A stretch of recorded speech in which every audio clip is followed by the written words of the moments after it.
News super one, सत्याचा बुलंद आवाज। अशाच ताज्या महत्त्वपूर्ण घडामोडी बघण्यासाठी सबस्क्राइब करा news super one. Shrirampur police दलाच्या वतीने दिनांक 18 ऑगस्ट ते दिनांक 21 ऑगस्ट दरम्यान नशामुक्ती अभियानाअंतर्गत कार्यक्रम आणि भव्य रॅलीचे आयोजन करण्यात आले होते। या अभियानादरम्यान विविध शाळा कॉलेजमध्ये निबंध, चित्रकला, वक्तृत्व स्पर्धा, रांगोळी स्पर्धा, व्यसनाधीनता आणि त्याचे दुष्परिणाम त्यापासून मुक्ती अशा विषयाअंतर्गत घेण्यात आले।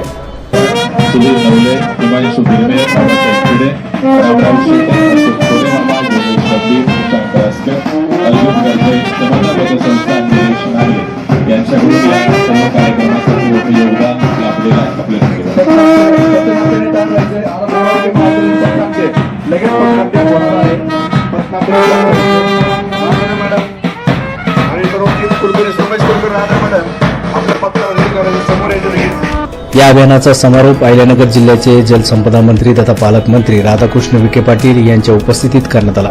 यावेळी श्रीरामपूर तालुक्याचे आमदार हेमंत ओगले उपस्थित होते।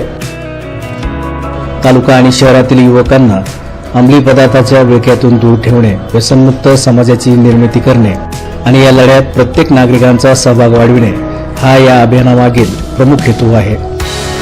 अंमली पदार्थाचे वाढते दुष्परिणाम लक्षात घेता केवळ कायद्याची अंमलबजावणी पुरेशी नसून समाजाची सामूहिक जबाबदारीही तितकीच महत्त्वाची आहे।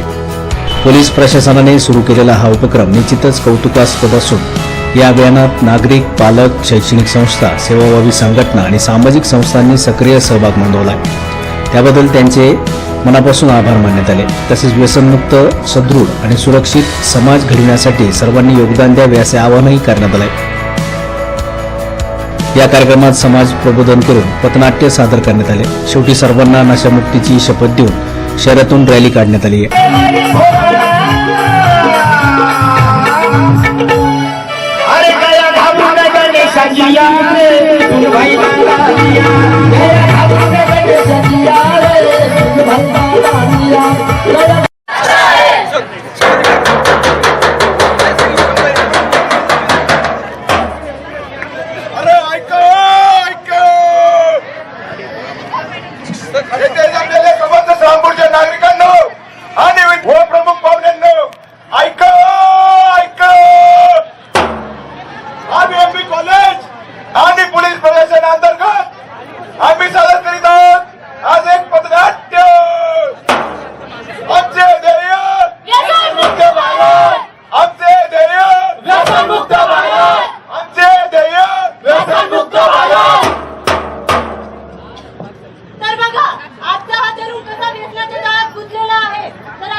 नशे से हमको खतरा है, जीवन खतरा खतरा है।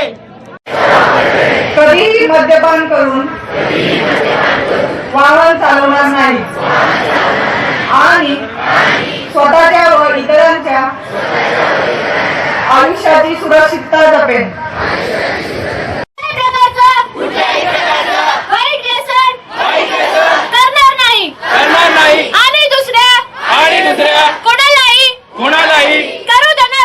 करू देणार नाही।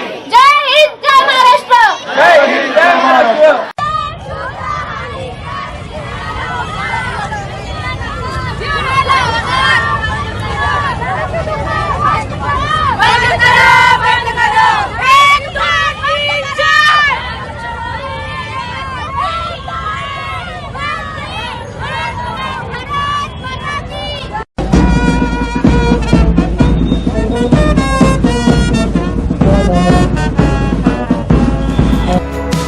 या कार्यक्रमाला जिल्हा पोलीस अधीक्षक मुमक्का सुदर्शन, अतिरिक्त पोलीस अधीक्षक सोमनाथ वागचौरे तसेच उपविभागीय पोलीस अधिकारी जयदत्त भवर, रयत शिक्षण संस्थेच्या मॅनेजिंग काउन्सिल सदस्या श्रीमती मीनाताई जगदने, प्रांताधिकारी किरण सावंत, तहसीलदार मिलिंद वाघ, पोलीस निरीक्षक विशाल खैरे, सौ वंदना मुरकुटे, माऊली मुरकुटे, सिद्धार्थ मुरकुटे, अण्णासाहेब डावकर, गणेश मुरकुले, प्रवीण गुलाटी आदींसह विविध विभागांचे अधिकारी, शालेय महाविद्यालयीन विद्यार्थी, पत्रकार बांधव तसेच नागरिक मोठ्या संख्येने उपस्थित होते। न्यूज सुपर वन साठी दीपक कदम, श्रीरामपूर।